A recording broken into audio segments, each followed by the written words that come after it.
হয় কোরআনী শাসনে আমাদেরকে যেতে হবে। এরকম যে তন্ত্রমন্ত্রের শাসনের জন্য মানুষ আহ্বান করতেছে, এদের শাসনে যদি আপনারা যেতে চান, আজকের 12 তারিখের পরে আবার অল্প সময়ের মধ্যে এই মার্ডার যদি ঠেকাইতে হয়, কোরআনের আইন আমাদের চাইতে হবে। কোরআনের কথা বলতে শেষ আমি একটা কথা বলতে চাই, আমাদের লিবাসধারীদের জন্য অত্যন্ত কষ্টের বিষয়, আমাদের মতন উলামা ইকরাম, আলেম সমাজ যারা বিভিন্ন মঞ্চে উঠে বাংলাদেশ খেলাফত মজলিস, আমরা সেই সংগঠনের দল, এই সংগঠনের যিনি বর্তমান আমাদেরকে দিক নির্দেশনা দেন, শাইখুল হাদিস ইবনে শাইখুল হাদিস আল্লামা মামুনুল হক, জীবনের শুরু থেকে বুঝার পর থেকে আজ পর্যন্ত কোনোদিন বাতিলের সামনে মাথা নত করে নাই। কেউ দেখাইতে পারবে না মামুন সব বাতিলের সামনে মাথা নত করেছে। যদি বাতিলের সামনে মাথা নত করতো, আজকে তার জেল জুলুম শিকার হতে হতো না, আজকে তিনি মন্ত্রীর পদ পেতেন অনেক বড়। এটা আমরাও জানি, আপনারা জানেন না দালাল আল্লামা মামুনুল হক কোরআনের দালাল। কিসের দালাল বলেন? কোরআনের দালাল। আল্লামা মামুনুল হক রাসূলের জন্য দালালি করেন, আল্লামা মামুনুল হক আল্লাহর জন্য দালালি করেন, আল্লামা মামুনুল হক ইনসাফ করছে না, এই জন্য মামুন সাহেব পাঠাতে না, মামুন সাহেবের দলের লোক পাঠাতে না, মামুন সাহেবের দলের লোক পকেটের টাকা খরচ করে। হাদির লেখা একটি কবিতা, সীমান্তের শপথ। শিগগির খুব লেখাও আমাকে, হে বৈকালের হুদের বাদ আছে কামড়ে ছিন্ন ভিন্ন, সংসার চালাতে অন্ত্র হয় ইন্টারনাল ব্লিডিং। কি আশ্চর্য, তবুও আমি মরছি না। ওদিকে দোজকের ভয়ে আত্মহত্যা করবারও সাহস পাই না আমি। খোদাকে বললাম আমি মরতে চাই, তিনি বললেন বেঁচে আছো। কে বলল? সশ্রব্দ উন্নয়নের লক্ষ্যে রাজা তোমাকে মমি করে রেখেছেন। বাজারে দীর্ঘশ্বাস ফেলে রাজা ভীষণ মন খারাপ হয় খুব। কোতোয়ালরা ফরমান জারি করেছে আমাকে সারাক্ষণ হাসতে হবে, নইলে দেশি কুকুর ও বিদেশি মাগুরকে একবেলা ভালো মন্দ খাওয়ানো হবে আমার মাংস দিয়ে। নিত্যদিন ব্রয়লারের ভড়ি নাকি তাদের ভাল লাগে না, অথবা আমাকে ভাত দিয়ে বেচা হবে। মানুষেরও তো মানুষ খাওয়ার স্বাদ হতে পারে, তাই না? ভাগ্যিসটা বিদেশি কোনো সুপার শপে বিক্রি হবে না, দেশি মানুষই তো হক বেশি আমাকে খাওয়ার।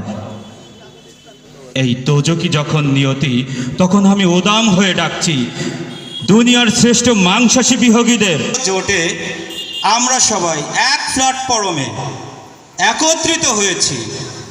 আমাদের সাধারণ জনগণ যারা ছিলেন, যারা আছেন, তারা বলেছিলেন যে অন্তত ইসলামিক একটা ব্যালট, ইসলামিক একটা কোনো সমস্ত ইসলামিক দল মিলে একটা ব্যালট পেপারের জন্য আমরা সিল মারতে পারি। এখন সিদ্ধান্ত নেওয়ার দায়িত্ব আপনাদের। সমস্ত দল আজকে আপনার কাছে। আপনি আপনার একটা চাওয়ার জন্য, আপনার 500 টাকার জন্য আজকে যেন আপনার ভবিষ্যৎ যেন শেষ করে না দেন, এটা আমাদের কথা। আজকে আপনি একটা চাওয়ার জন্য 10 টাকার জন্য যখন আপনার অধিকার শেষ, আজকে আমি আমার বক্তব্য শেষ করছি। আসসালামু আলাইকুম ওয়া রাহমাতুল্লাহি ওয়া বারাকাতুহু। নারায়ে তাকবীর, আমাদের নারায়ে তাকবীর, ইনকিলাব ইনকিলাব। আসসালামু আলাইকুম।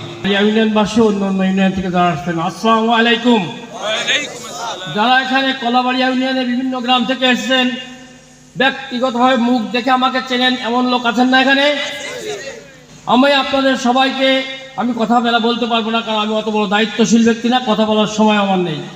একটা কথা বলতে চাই, কলাবাড়িয়া ইউনিয়নে আমরা যারা বাস করতেছি, অনেক দিন ধরে আমরা বাইরে গিয়ে কথা বলতে পারি না। ওই শালারা মানুষ খুন করে, আমাকে সবাই শালা বলে না, আমার বাপরেও বলে, দাদারেও বলে, আমারও বলে। এই নির্বাচন নিয়ে অনেক প্রকার বাজে কথা হচ্ছে।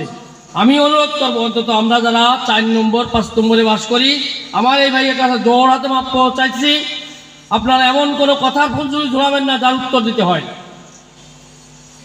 কারণ আপনি যখন আপনার বাহু বল দিয়ে কথা বলবেন, আর একজনের বাহুতে বল থাকতে পারে, সে উত্তর দিয়ে ফেলতে পারে, আমি দিলাম না আরেকজন দিবে, তখন তো আবার সেই লোক মাইর খালি আমার দৌড়ে যেতে হবে। তা আপনার কাছে অনুরোধ, আমরা যেভাবে আসি, এতগুলো খুন হলে আমরা যদি গালাগালি শুনি, কিন্তু খুনির রক্ত তো আমাকে ধরে নাই। সেইটুকু জায়গারে অন্তত বাঁচায় রেখেন, যে আবার বাইরে যে শালা শুনতে না হয়। নির্বাচন আসছে 12 তারিখের পরে চলে যাবে, কিন্তু আমরা এখানে জন্ম থেকে মৃত্যু পর্যন্ত বসত করব। একজন আরেকজন দেখলে আসসালামু আলাইকুম বলতে পারি, এই পরিবেশটা বজায় রাখার জন্য অনুরোধ করছি। আজকে আমার বাড়ি একটা মিটিং ছিল মহিলাদের, কিছু লোকের ব্যাপারে আমার বাড়ি এসে পর্যন্ত বলছে বাড়িতে নিষেধ করছে তোমরা।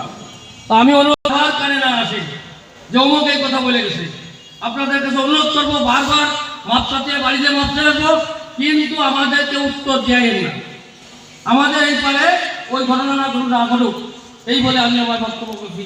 নারায়ণ তাকবীর, 11 দলীয় জোট জিন্দাবাদ, 11 দলীয় জোট নারায়ণ তাকবীর।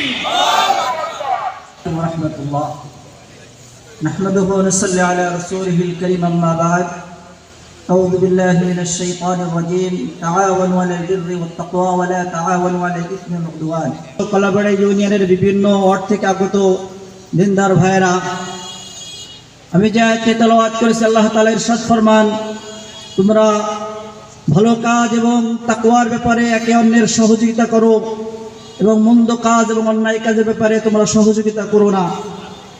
তো আমরা যে রাজনীতি করি, এটা রাষ্ট্র থেকে সন্ত্রাস এবং দুর্নীতি মুক্ত করার রাজনীতি করি। আমরা রাজনীতি করি সমাজ থেকে অন্যায় অবিচার দূর করার রাজনীতি করি। আমরা রাজনীতি করি সমাজে মানুষের অধিকার প্রতিষ্ঠিত হওয়ার রাজনীতি করি। আমরা রাজনীতি করি কিভাবে 16 কোটি 20 কোটি জনতার অধিকার কিভাবে প্রতিষ্ঠিত হয় সেই রাজনীতি করি। আমরা পরস্পরের সম্প্রীতির রাজনীতি করি। আমরা প্রতিহিংসার রাজনীতি করি না। আমরা অন্যায় জুলুম অত্যাচার দুর্নীতি চাঁদাবাজের রাজনীতি করি না। অতএব আমরা 11 দলীয় জোট ঐক্যবদ্ধ হয়েছি কিভাবে বাংলাদেশের 16 কোটি মানুষের অধিকার প্রতিষ্ঠিত হয়, কিভাবে মানুষ শান্তিতে নির্বিঘ্নে চলাফেরা করতে পারে, কিভাবে মানুষ নিশ্চিন্তে ঘুমাইতে পারে, কিভাবে মানুষ বাংলার মুক্ত আকাশে স্বাধীনভাবে কথা বলতে পারে, এই উদ্দেশ্যে আমরা 11 দলীয় জোট ঐক্যবদ্ধ হয়েছি।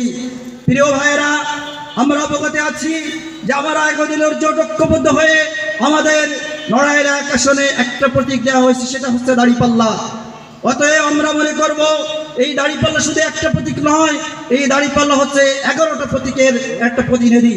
অতএব আমরা যারা যে দলের আছি আমরা